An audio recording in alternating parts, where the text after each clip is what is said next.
Oh man, I hope you guys are excited for today's video because today we are going over camera accessories I personally cannot live without.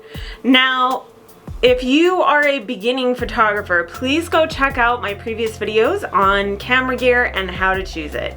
Let's dive right in and get you the camera accessories you need to put your photography and filmmaking over the edge.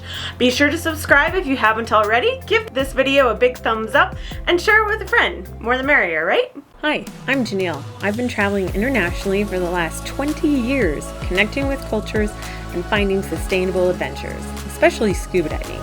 This year, I'm showing you my hometown of Utah, from the deep southern deserts to the high Uinta Mountains, with a sprinkling of hidden gems from around the world.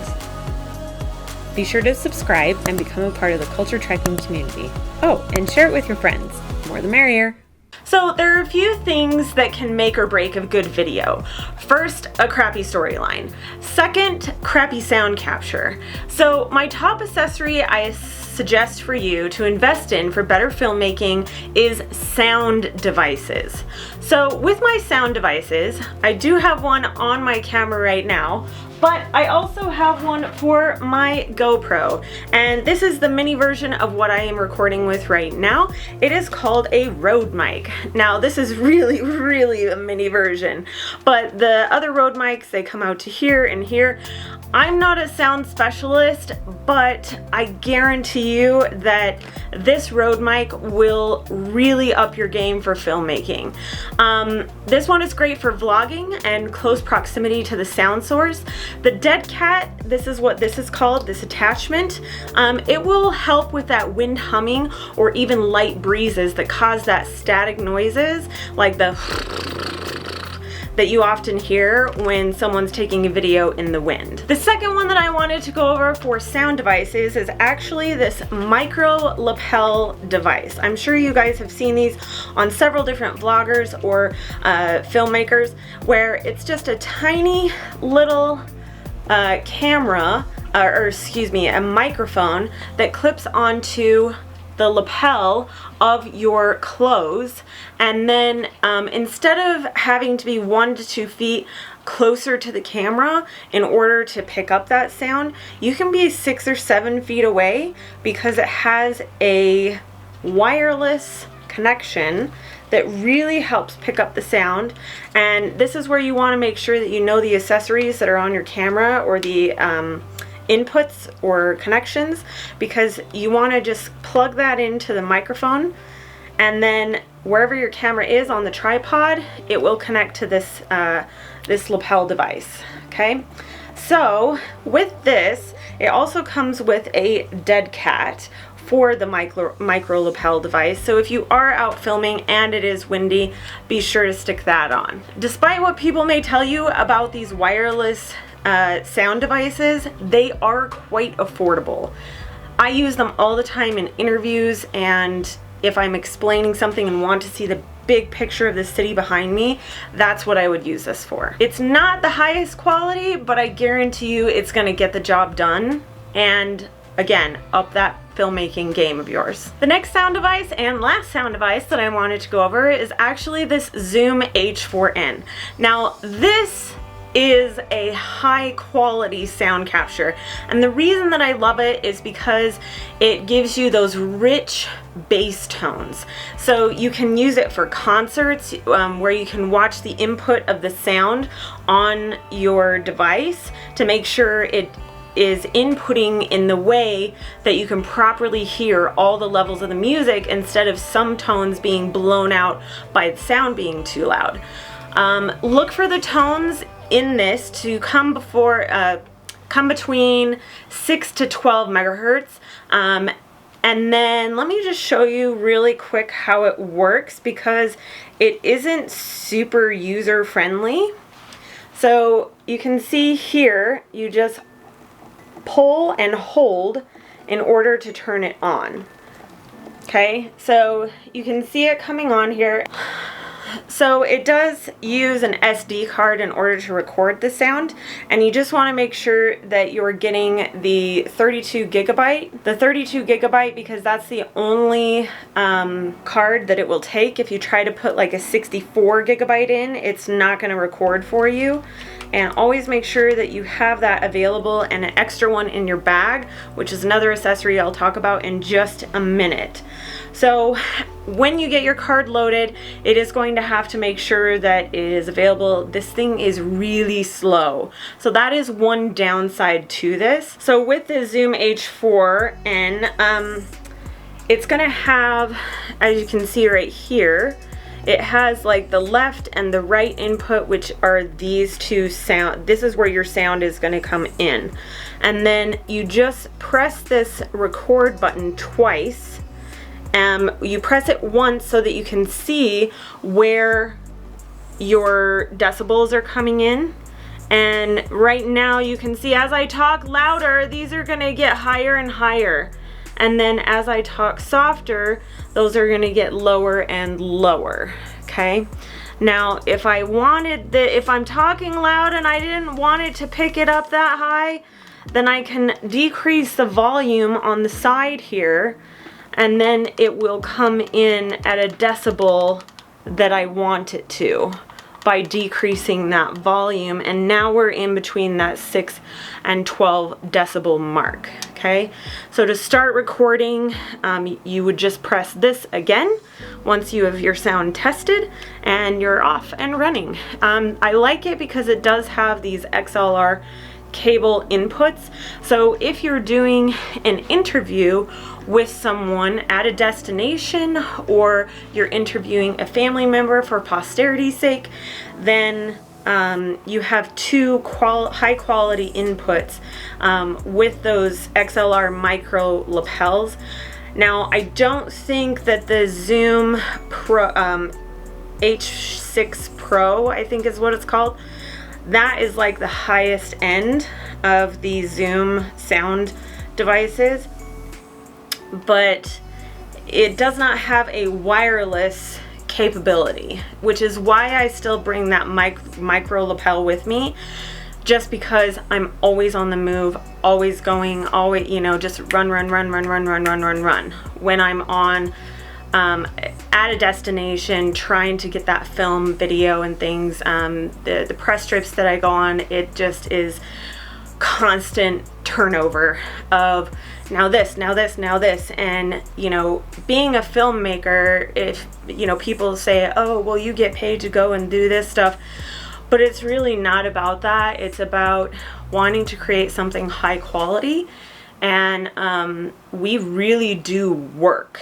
Like, I sweat like the whole time I'm there, because I'm just running and moving and creating and trying to get that shot. I am the sound person, I am the filmmaker, I'm the director, I am the actress, I am, you know, I just have so many roles. And so that's why a lot of these camera accessories that I'm going over right now are specifically geared towards people who are on the go, who are traveling, who are trying to become travel videographers and filmmakers and photographers. So keep that in mind as we go through the rest of these camera accessories. Be sure to check out my video on how to choose your camera gear and my in-depth explanation of scuba and snorkel cameras that you can see behind me here.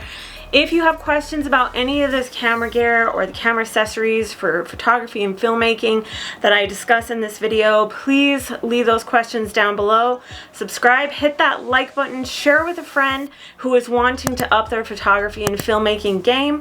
And I really just want to say I appreciate y'all being here and sticking with me through the pandemic. Despite there not being much travel, I just wanted to give you guys something that would be useful and helpful for you in succeeding in your own creative outlets. So How many times have you been watching a video and you start to feel a little car sick just watching it? Or a handheld Instagram story where they're walking around and the footage is all over the place. There is nothing that will get me clicking off of a story or a video quicker than unstable footage. So this is my second accessory that I would definitely invest in, and they are pretty affordable. The first one I wanted to go over is actually the DJI phone stabilizer. Now I know DJI just came out with a new one, so I will leave that here. It does vertical and horizontal stabilization, and it does fold down where you can just stick it in your purse. And I also put on my own little just basic tripod that you can get. They're like, what, $12 or something. I will leave all the camera accessories and gear that I discuss in this, along with my camera gear and snorkel scuba diving cameras. It's at kit.co/culturetrekking. They are affiliate links, but it really helps support me as I continue in my filmmaking and photography career. Getting back to the stabilizers, it does do vertical and horizontal. So if you're more of an Instagrammer, then you would go vertical. If you're more of a filmmaker, then this rotates when it's on to go horizontally. I am using my phone right now, so I can't demonstrate it properly, but it has a button at the back that you just click twice and it will switch that orientation. You can control this through the app where you can zoom in and out, press record. You can take a press this twice and then it will take a picture, and then you can change modes right here. So this I never go without. I do always bring two cameras with me whenever I am at a site or destination, because you don't want to look like you're unprepared, or at least you know, you got to get the footage at the very least, because that's what you're hired for. So always bring this along with a stabilizer for your DSLR or mirrorless that I went over in the past videos. So this stabilizer is actually for the GoPro. I take this a lot on hiking trips because it is very useful to be able to stabilize that GoPro footage. If you just use a handheld stick, you know, those selfie sticks, you're gonna get a lot of shaking as well. If you try to do a post-edit stabilizer or warp stabilizer in Premiere Pro, then it's gonna crop down on your image so much that you're gonna lose all of that surrounding foliage of what you're trying to show people in your hiking video. This one, it's basically just directional, up, right, left, down, and then power on, power off. You can switch modes on whether it's tracking or kind of a static thing. For DSLR cameras, there are a couple that I wanted to show you. Joby is my go-to. Now, there are a couple of different kinds. I initially got this one because I thought, oh, it's cheaper, it'll be fine. But when you have like a $1,600 camera on it, and then you try and put it into zoom, and then put this out like on a table or something, it's gonna fall forward. And there have been a lot of creators that I've seen they end up either breaking the lens or breaking the actual camera because it isn't heavy enough to be able to counteract that zoom, that lens that you have on the front. So that's where this comes in. This is like the Joby Professional. I'll leave a link to this at down below, as well as you can find it at kit.co/culturetrekking. But this one is a lot more sturdy.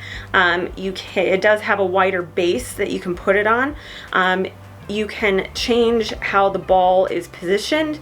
It is a foot plate that is very similar to what you would use for a standard tripod, which I absolutely love because, like I said, it helps me go from a standard tripod to the handheld and keeps me on the move and going without holding up the rest of the group or the destination guides. This last one I want to go over is, I don't know how to say it, and if you know how to say it or can spell it out how to say it down below, I'd appreciate it. I am terrible with names, but this is the Zhunyun I think is how you say it, stabilizer. And I believe it's the 3rd generation. They have a couple of other generations that have come about that actually you can control the zoom without having to readjust the whole contraption. And so this is a DSLR stabilizer. You mount the camera on here, and then where you position it is how you stabilize it, so it's not tipping forward or tipping backward when you have it on. Now, because it's an older generation, I need to upgrade to the higher generations. It can kind of help, the motor can kind of counteract that zooming of the lens and re-weight itself, so you don't get that shaking with the motor trying to stabilize it while you're moving. Now this, ladies, this is very heavy, very sturdy, and you need to kind of train your arms. Guys, you're not going to have as much of a problem with this, but as a female filmmaker, you have to have the forearm strength to be able to hold this as well as your camera and keep it at a level, you know, down. You always want to shoot kind of about right here when you're filming. You want to be able to keep it at that level and steady without having to like adjust it or, you know, put it on your waist like us ladies do, so that you can hold it steady, because it's going to throw out your back. You're going to get this impingement syndrome where you get this pain right through here that people actually have to go to physical therapy for. And then something that I have discovered is that you put this extension arm on it, and then if you have a fanny pack, ladies, you can just strap that around your waist, stick that in the pocket, and it's really going to take that pressure off of your, you know, the front of your shoulders, your forearms, and help you keep it steady while, you know, if you're not moving, you can just stick it in that pocket and then keep filming without, and let your muscles have a break. While you're walking, or if you're walking, you're just going to have to take one for the team, hold it out, but this will give you an extra place to put your hand, so you have 2 arms that are trying to hold it up instead of just 1 arm, because there really isn't a place without this extension on here to have both hands holding it, because it's just so short. And then you're gonna mess up with the gears here if you try to hold your left hand there. So that's why I kind of like to have this extension arm on it, because then you can hold with your right up here, your dominant, and then your non-dominant can be closer to the bottom and then closer to your body, which is gonna help take that pressure off of that anterior shoulder. So now that we just went over the stabilizers, the next accessory that I want to go over, it's all about the mood and the message and the story of what you're trying to convey, all go hand in hand. And this is where lighting comes in. So different tones, different temperatures, as in color or Kelvin is what filmmakers use.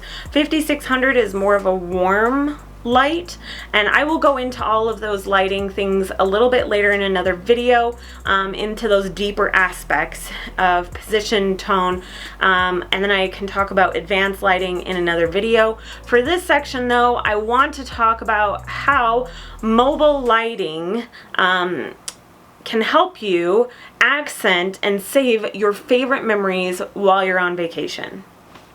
So the one that I want to talk about that I actually just purchased because I saw another videographer, or a food photographer actually, it's called the Viltrox. I'll put it right here. Viltrox L116T. It's super slim. It's an LED light that is about the size of a mini iPad, and you can change the temperature of the light to be warmer or cooler depending on what you're photographing. There's another light that has been really my go-to light for most of my filmmaking and photography, and it's the Aperture light. Now, Aperture is a very well-known lighting company.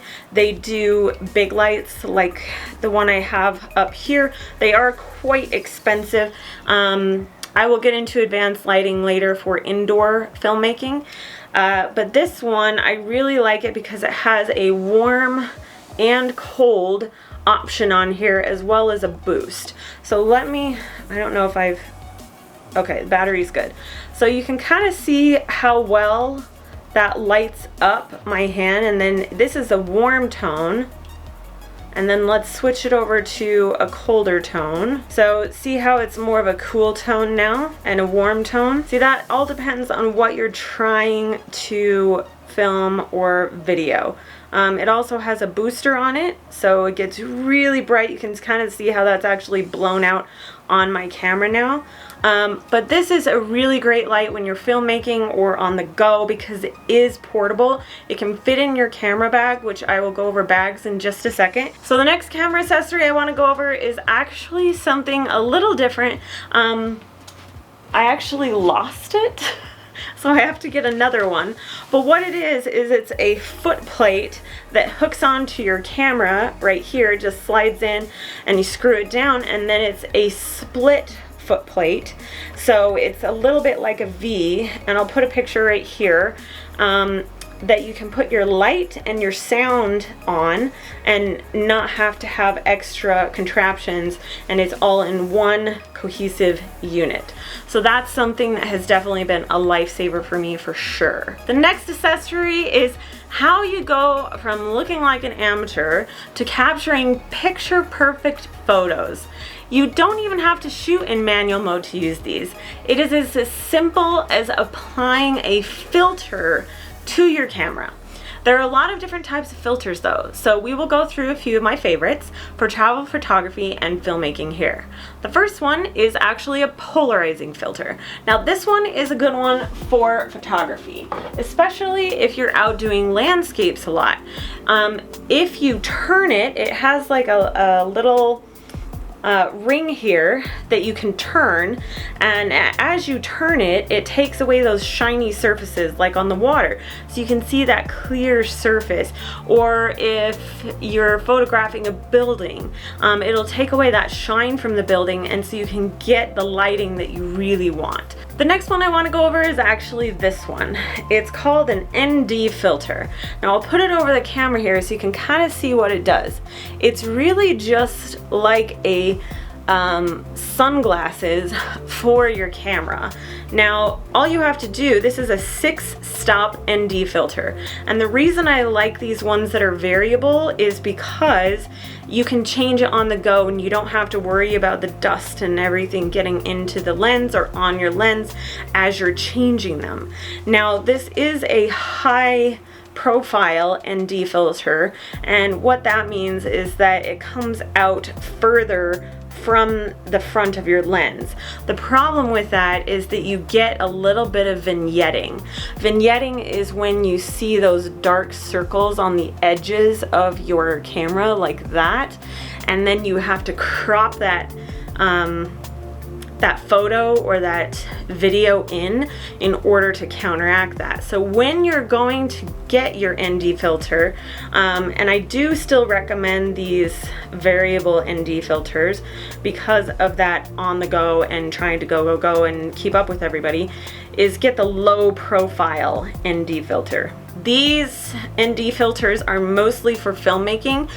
I wouldn't suggest this for photography. I would be a lot more selective because you have a lot more time. When you're filming, you really have to have something smooth. Otherwise, you end up with something awkward like, let me just put this other filter on and, you know, oh, I have the wrong ND filter. Just a minute. I mean, somebody's gonna click off of your video right away. Or they're gonna get super annoyed with you if you're out at a destination filming. There are different kinds of filters and different things that can be added to the filter, like MCP, I think it's called, where it has a dust resistant and water stain resistance to it. So if you're out filming in a dusty environment like in Morocco, or you're on a safari, or you're just out hiking, that would be important.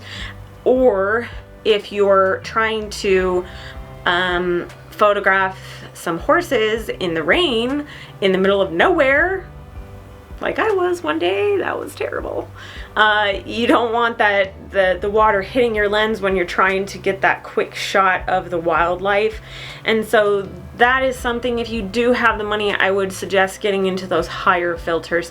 You also want to be careful about the quality of filter you get, because it will put a tint on your photo or your film where it comes out just a little bit blue or a little bit purple, and you're gonna have to post-edit color correct that. The other filters that I want to talk about are actually for black and white photography. Now, I am not a black and white photographer. I don't typically do that, but if you are really trying to get into photography, then I would check out those filters for black and white photography. Yes, you can do it in Lightroom post-edit, but it's always better to cut down on your editing time, because otherwise you're spending hours and hours and hours and hours trying to do something after the fact when you could have been doing it before the fact. Does that make sense? It's just going to save you time if you're photographing and filming exactly how you want it to look when you're on location. The last set of filters that I want to talk about, and these are some of my favorite that I'm just getting into. I did buy the lower quality ones that do put a little bit of a tint on the photo, like this one. The Devil's Hole, or Thor's Well, that's what it was. Thor's Well. Devil's Den is the scuba diving place I went to. Anyway, be sure to check the Devil's Den scuba diving video out. But Thor's Well is actually in Oregon, and it was the middle of the day, and it was really hard to try to get that silky, smooth water coming up through the hole. That is kind of a real classic for that area. So this is the graded filters. Now this does attach to the front of the camera, and then you slide the filters in through the top. The filters do come in this little package, and again, kit.co/culturetrekking. I'll have all of this in there. And then you just pick out your filter. Let me find a grade. Yep, see how this one is graded? Let me take it out. Now, depending on how bright it is outside, you can kind of see how graded that is. It will darken the sky and then keep that this bottom part open so that you can get that silky, smooth water with your photo. Now, you can see on here, the closer you get it to the camera, the better, but see how it creates just a little bit of a purple tint or a blue tint over here? The Canon actually corrects for it quite a bit, but when you're photographing, the longer you have that open, your time value open, the more that's going to show up. So just keep that in mind as you're looking for graded filters. Now they do have these slide-in ones so you can stack them, and that's why I got that, is because if it's a really bright day, you want to be able to stack them against each other. The ones where you can screw it on, you're going to have that vignetting. So keep that in mind as well. The last thing I wanted to talk about is actually camera bags. I have tried so many camera bags. It's like the bane of my existence. Because I'm female, alright? I've got the girls up front. I've got a bad back in the back. And, you know, you got a little ghetto booty. You don't want it sitting so low on your bum that you're getting blisters on the back there when you're hiking around. Having to lug around all this heavy camera gear, it is going to do a number on your spine. So there are a few camera bags that I do recommend though. And the first one I want to go over is actually the one that I use all the time now. The only thing that's missing on it is that I would want it to have a waist strap. So Low Pro, please take note. Oh, here it is. So this is the Low Pro camera bag, and I love this bag because it has the pockets on the side. It has straps on the front that you can get different accessories and then just strap them on there. So I put my tripod here, hook it into this pocket. It has a little water bottle thing. This is my airplane survival bag, I guess you could say. And then it has a quick access at the top here. And then it also opens in the back so that you can see all of your gear at once, and then you have a computer slot right there. It also has a place where I can hook my keys if I'm going hiking. If you haven't seen the Ogden Canyon waterfall hike, I go over what I bring as far as camera gear on those hikes. And then this chest strap in the front, as you can see, you can actually adjust it. So ladies with some girls in the front, which is all of us, that adjustable chest strap is like a lifesaver. Now the low pro bag is not really one that you would want to bring around as like a feminine thing. So ladies, it's a little bit difficult to try to get a cute photo in that, just because it's black, it's very manly, and that's where this one comes in. So this is kind of like the fashionista type bag. It does have a little pad on the strap. It is, I believe it is pleather or fake leather. Yeah, it's fake leather. Opens up and then you have 2 slots. You have one for your DSLR, you have an extra spot for a lens. I actually put my phone in here or on the side in one of these pockets, and then my business cards on the other side. And then you can even put a few of those lenses in the other side here.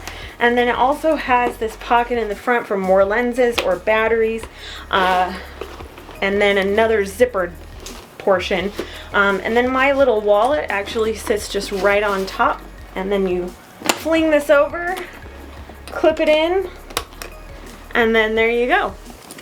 Fashion bag for cameras. Ladies, you're welcome. So the last camera holding device that I wanted to go over is actually this one.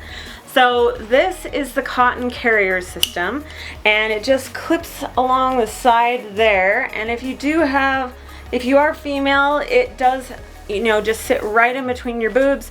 So it is super comfortable. This strap can come off and you can adjust it to where you need it. But for hiking and things like that, if you wanted to capture wildlife, it's kind of hard to do that if your camera is in the backpack. So I still bring my backpack because of the drone and GoPro and things like that, but if I wanted to bust out my DSLR to capture a wildlife photo, then this is probably what I would go to. Now this was a gifted item, so it is a bit of a review for me, but I really do like it because of the type of system it is. It has a little zipper right here in the back of it that you can put things, and then you just take your camera, and they do have foot plates that are for tripods where you can stick it on a regular tripod, and then this is the actual cotton carrier system. But you just take it, slide it in, you have to kind of really seat it down, and then turn it, and then it just sits there right in the front and not coming up. So I know a lot of people were worried about that part of it. I'm still trying to figure out how to get it off.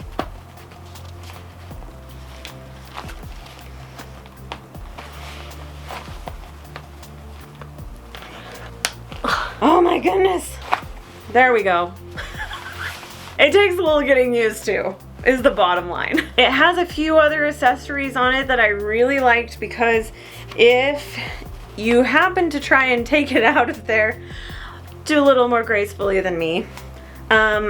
This will hook to your camera strap, and then if you accidentally drop it, it's not gonna hit the floor. It also, this system comes with a little camera rain cover, so if you're hiking or out taking wildlife photography, then you can just pop this out and stick it over your camera to protect it while you're hiking. It sticks over there, has a drawstring, and then there you go, your camera's all protected. So I will leave a link to the cotton carrier system below. Be sure to check them out, and yeah, make sure you try it out before if you look at the video, it shows that you just push it in and then you turn it, pull it up. There you go. I'm just an idiot apparently. The last camera accessories that I want to talk about, they may seem a little self-explanatory, but I always forget them, unfortunately. They are batteries, make sure you have like 4 of these things, because if you're filming, it's gonna eat up your battery real quick. Or if you're taking those long exposure galaxy shots, again, eat up your battery really quick. So have extras, a lot of extras. Next thing, SD cards. Have a ton of these in your bag. I forget these all the time. I take them out to load the photos and videos onto my computer, and then I forget to put the freaking thing back on the camera. So the other thing I wanted to talk about with these SD cards is actually that you can see the 250 megabyte per second. You want to get those higher megabytes per second, because it's going to help with loading your film and your photos and switching in between filming and photographing. Especially if you're doing wildlife photography, how often that shutter goes off. I know Sony, they do like 10 frames per second or something.